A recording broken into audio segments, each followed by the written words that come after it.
Hello to everyone joining us. Hello, my name is Travis Newbill, and I live and work here at Shambhala Mountain Center, where we're going to be hosting a retreat towards the end of July, July 18th to 20th, called Bridges to Heaven, which is a grief healing workshop. It's going to be hosted by Sue Frederick. Sue Frederick is the author of Bridges to Heaven, True Stories of Loved Ones on the Other Side, as well as I See Your Soulmate, and another book, I See Your Dream Job.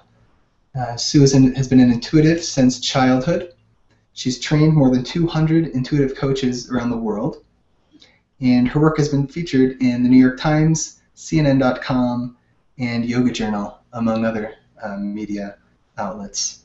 And we're very glad to have Sue here today to have a little bit of discussion related to her workshop and her work. So Sue, thank you so much for taking the time to have some discussion today.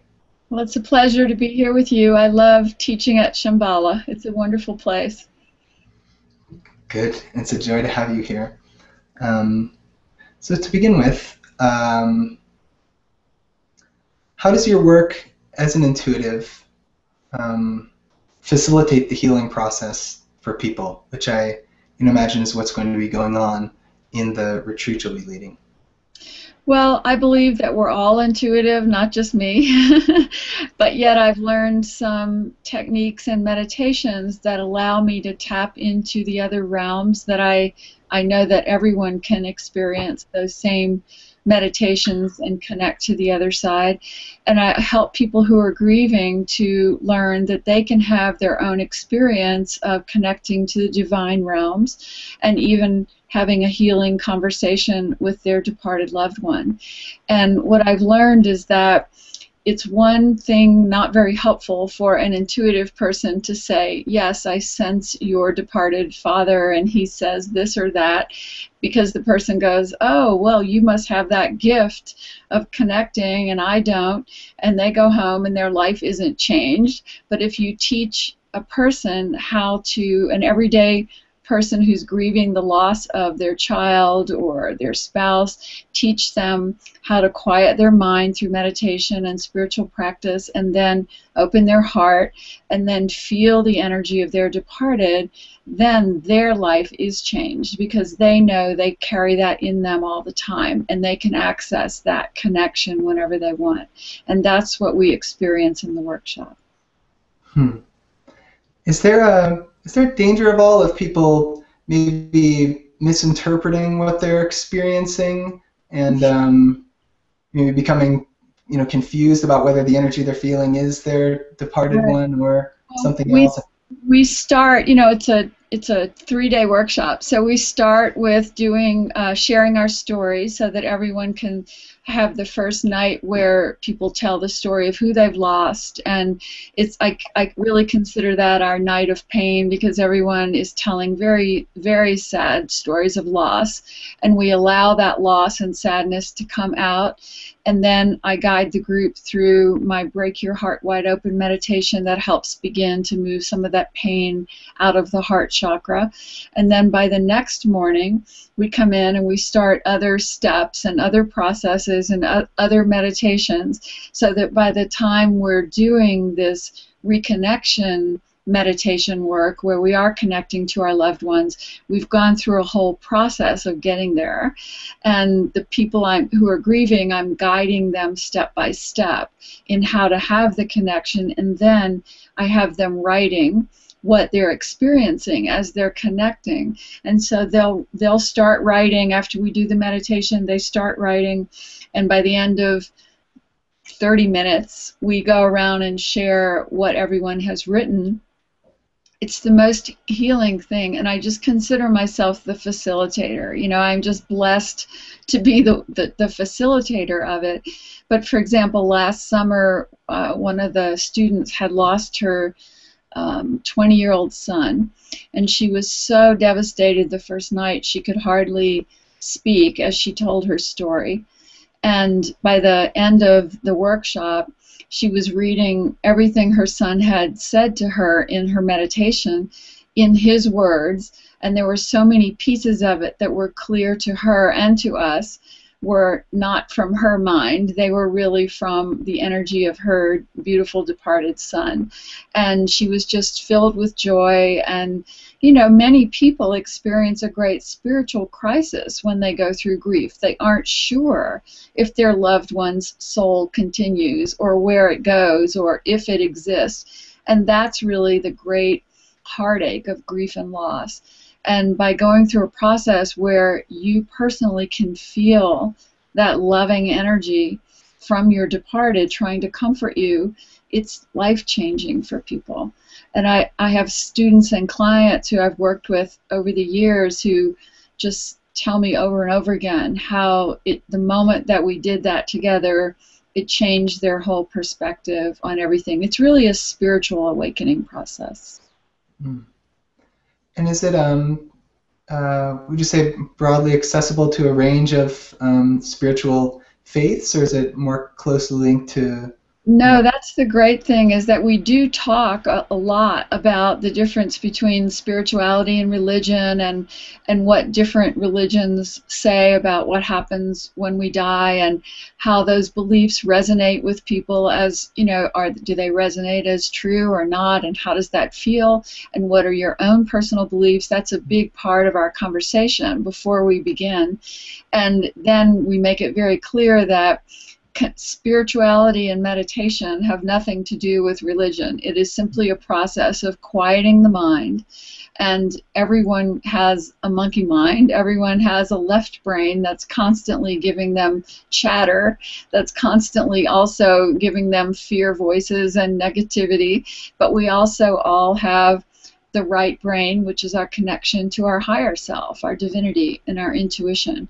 And that's what the process of the workshop is, really quieting that left brain monkey mind, tapping into the right brain, which opens us up to our divinity, our higher selves, wrapping ourselves in love and light so that we are going to the highest realms of divinity, and then feeling the energy there.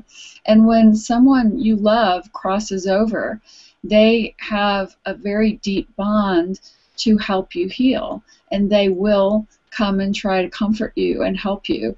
And you know, the quantum physicists say that time and space is not linear, it's happening all at once. And that's part of why we don't believe that we can connect, because we think, oh, well, they've moved on, whether they've gone to, you know, heaven, if that's your religion, or reincarnation, if that's what you believe. But the truth is, they can be anywhere, and they can still come and comfort us and help us heal. Wow, that's a lot to try to wrap the intellectual mind around, you know. I could see how the weekend there'll be more time to kind of expand into those ideas. And you know, that's the thing, it really is an expansion. I mean, the thing that just makes me so happy is the process, and I just keep wanting everyone to experience it, you know, from starting with the Friday night stories to going to Sunday afternoon sharing how people feel and what they've heard from their departed loved ones. It is like turning the light on in a dark room. It is so profound, and everyone in the group is affected by it.